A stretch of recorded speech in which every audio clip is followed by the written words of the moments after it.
اللہ تبارک و تعالیٰ نے ہم انسانوں کو بہت ساری نعمتیں عطا فرمائی ہیں. ان نعمتوں میں ایک بڑی نعمت ہے آنکھیں. یہ دو آنکھیں جو اللہ تبارک و تعالیٰ نے ہر انسان کو عطا فرمایا ہے، یہ آنکھیں بھی اللہ تبارک و تعالیٰ کی ایک بڑی نعمت ہے، جس کے ذریعے سے انسان بہت سارے کام کو انجام دیتا ہے. اور خدا کا یہ احسان ہے کہ اس پر نہ اس میں تیل ڈالنا پڑتا ہے، نہ بھی کوئی پیٹرول ڈالنا پڑتا ہے. یعنی جب سے بچہ پیدا ہوا موت تک یہ بغیر کسی خرچ کے چلتا رہتا ہے. کسی چیز کی حاجت اور ضرورت نہیں کہ کبھی ریپائر کرانا پڑا ہو.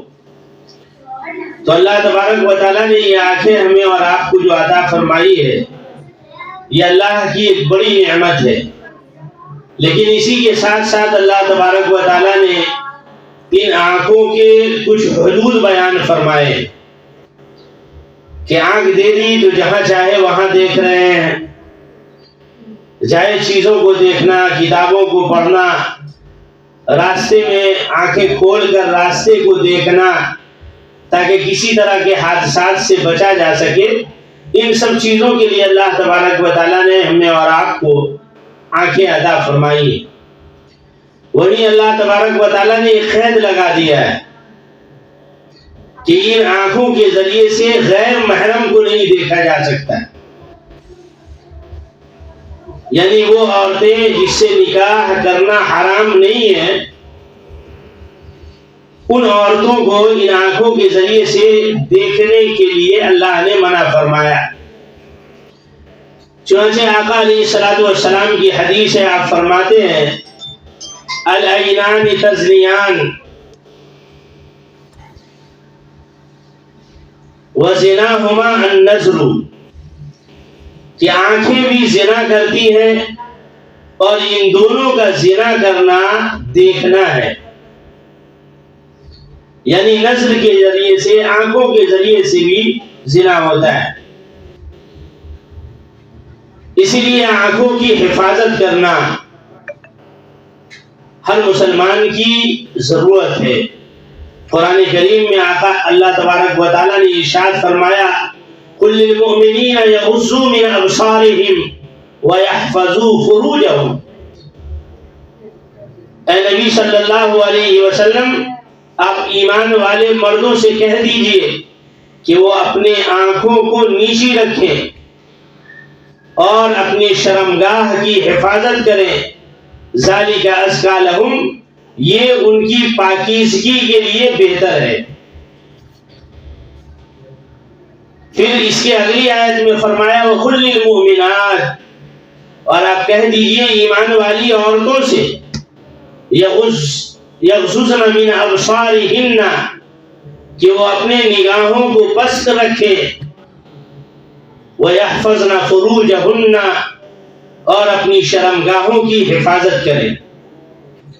تو ایمان والے مرد اور ایمان والی عورتیں دونوں سے اللہ تبارک و تعالیٰ نے حکم فرمایا ہے نظروں کی حفاظت کا، کہ نظروں کی حفاظت کریں. جب ایمان والے تھے اور جنہوں نے نظروں کی حفاظت کی تو اللہ تبارک و تعالیٰ نے ان سے بڑا کام لیا ہے. ایک واقعہ لکھا ہے سیدنا عبیدہ ابن الجراح رضی اللہ تعالیٰ عنہ، عشرہ مبشرہ میں سے ہے یہ صحابی، بڑے جلیل القدر صحابی ہیں.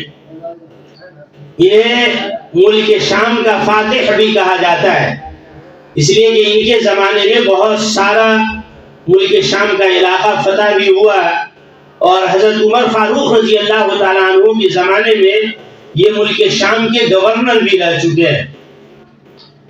عبیدہ ابن الجراح رضی اللہ تعالیٰ عنہ ایک مرتبہ انہوں نے شہر کا محاصرہ کر لیا. کئی دن تک بڑا لمبا سلسلہ چلا محاصرے کا، یعنی اس طرف سے کوئی بات نہیں آ رہی تھی کہ جس کی وجہ سے لڑائی کیا جائے یا جو ہے فوج پیچھے لے لیا جائے. تو بڑا لمبا محاصرہ ہو گیا. اسی درمیان غیر مسلموں نے یہ مشورہ کیا کہ مسلمانوں کا یہ لمبا محاصرہ ہمیں تو مجبور کر دے گا. تو ان لوگوں نے آپس میں مشورہ کیا کہ ان کے شہر کے باہر جو دروازہ تھا، جو گیٹ تھا، وہ گیٹ جب کھلتا ہے تو اس گیٹ کے دونوں طرف، دائیں بھی اور بائیں بھی، دونوں طرف دکانیں تھیں اور بہت زیادہ دکانیں، اور یہ دکان شاہی محل تک جاتی تھی. ان لوگوں نے یہ تدبیر بنائی کہ عورتوں کو سجا کر کے، سنوار کر کے، اور دونوں جانب پورے یہاں سے شاہی محل تک جتنی دکانیں ہیں ان تمام دکانوں پر عورتوں کو بیٹھا دو،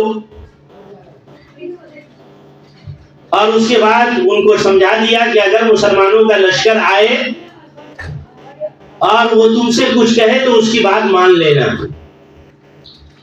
پھر اس نے حضرت عبیدہ بن الجراح رضی اللہ تعالیٰ عنہ کو پیغام بھیجا کہ ہم نے حال تسلیم کر لیا ہے اور ہم جو ہے اپنے شہر کا گیٹ آپ کے لیے کھول لیتے ہیں، آپ اپنے لشکر کو لے کر کے اس میں داخل ہو جائیں.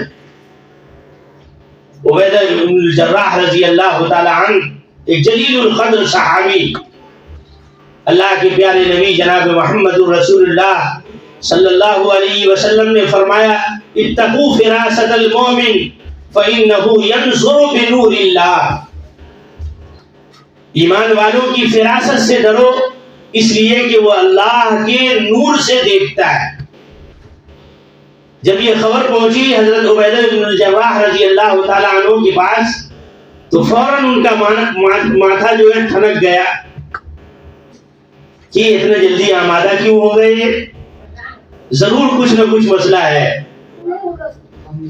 تو عبیدہ بن الجراح رضی اللہ تعالیٰ عنہ نے اپنی فوج کو، مسلمانوں کی فوج کو جمع فرمایا، اور جمع فرما کر کے یہ کہا کہ الحمدللہ، اللہ رب العزت کا شکر ہے کہ دشمنوں نے ہار مان لی ہے، اور آج ہمیں وہ اپنے جو شہر ہے اس کے دروازے کو کھولیں گے اور اس میں ہمیں داخلے کی اجازت ہوگی. تو آپ لوگوں کو اس میں داخل ہونا ہے، لیکن اس سے پہلے میں آپ لوگوں کو ایک نصیحت کرنا چاہتا ہوں کہ آپ لوگ جب گیٹ کے اندر داخل ہو تو قرآن کریم کی اس آیت کو پڑھتے رہیں اور اس پر عمل کرتے رہیں. وہ قرآن کریم کی آیت پڑھی وَقُلْ لِلْمُؤْمِنِينَ يَغُضُّوا مِنْ أَبْصَارِهِمْ وَيَحْفَظُوا فُرُوجَهُمْ ذَلِكَ أَزْكَىٰ لَهُمْ. کہ ایمان والے مردوں سے کہہ دیجئے کہ وہ اپنی نگاہوں کو نیچی رکھیں اور اپنے شرمگاہ کی حفاظت کریں، یہ ان کی پاکیزگی کے لیے بہتر ہوگا. چنانچہ ہوا یہی کہ لوگوں نے دیکھا کہ اتنا بڑا لشکر مسلمانوں کا جو فاتحانہ انداز میں داخل ہو رہے تھے، لیکن ہر ایک کی نگاہ نیچی تھی اور قرآن کریم کے اس الفاظ کو لوگ دہرا رہے تھے. داہنے کون بیٹھی ہوئی ہے، بائیں کون بیٹھی ہوئی ہے، اور غیر مسلموں نے کیا تدبیریں بنا رکھی ہیں، اس سے مسلمانوں کو کوئی سروکار نہیں. سارا کا سارا فوج گزر گیا اور ان کو اندازہ تک نہیں ہوا کہ دشمنوں نے یہ تدبیر بنا کر رکھی کہ جیسے یہ عورتوں کے چکر میں پڑیں گے ہم پیچھے سے حملہ کر دیں. تو حضرت عبیدہ بن الجراح رضی اللہ تعالی عنہ، جنہوں نے قرآن کی اس آیت کو پڑھی اور اس آیت کو پڑھنے کے بعد مسلمان فاتحانہ انداز میں اپنے نگاہوں کو نیچی رکھتے ہوئے اس شہر میں داخل ہوئے، نتیجہ یہ ہوا کہ بڑا مجمع مسلمانوں کی اس عمل کی وجہ سے اسلام کے اندر داخل ہو گئے. انہوں نے کہا کہ بھائی فاتح لوگ اور فاتح قوم، فاتح لشکر جب کسی گاؤں میں اور کسی شہر میں داخل ہوتا ہے تو وہ فساد مچاتا ہے، وہ عورتوں کی عزت لوٹتا ہے. لیکن یہ مسلمان یہ الگ ہی قوم ہے، فاتح ہونے کے باوجود بھی ان کا یہ طریقہ کہ ساروں کی نگاہ جھکی ہوئی ہے کسی کو کسی سے کوئی سروکار نہیں۔ اس عمل کی وجہ سے بے شمار لوگوں نے کلمہ لا الہ الا اللہ محمد رسول اللہ پڑھا۔ بہرحال میرے بھائیوں، اللہ تبارک و تعالیٰ نے جو ہمیں حکم عطا فرمایا ہے نگاہوں کے نیچی رکھنے کا، اس سے بے شمار فائدے ہیں۔ ایک نگاہ کو نیچی رکھنا اور دوسرے اپنے زبان کی حفاظت کرنا۔ زنا سے بچنے کے لیے یہ بہترین ہتھیار ہے۔ 15 سال سے 25 سال کے بچے، ہمارے نوجوان بچے جو ہوتے ہیں، اس عمر میں اگر انہوں نے اپنے آپ کو زنا سے بچا لیا تو وہ اللہ کے مقرب ہوں گے، ولایت ان کو اپنی طرف کھینچ لے گی۔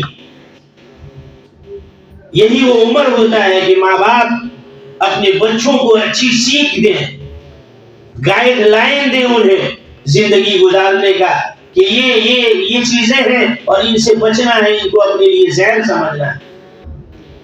غیر محرموں کی طرف نہ دیکھنا، غیر محرموں سے بات نہ کرنا، انشاءاللہ یہ بہترین ہتھیار ثابت ہوگا زنا سے بچنے کے لیے۔ آج جو معاشرہ اس سے جھونج رہا ہے اور دنیا کا کوئی حصہ شاید اس بدعملی سے بچا ہو، اللہ ہم سب کی حفاظت فرمائے اور سارے اہل ایمان کی حفاظت فرمائے۔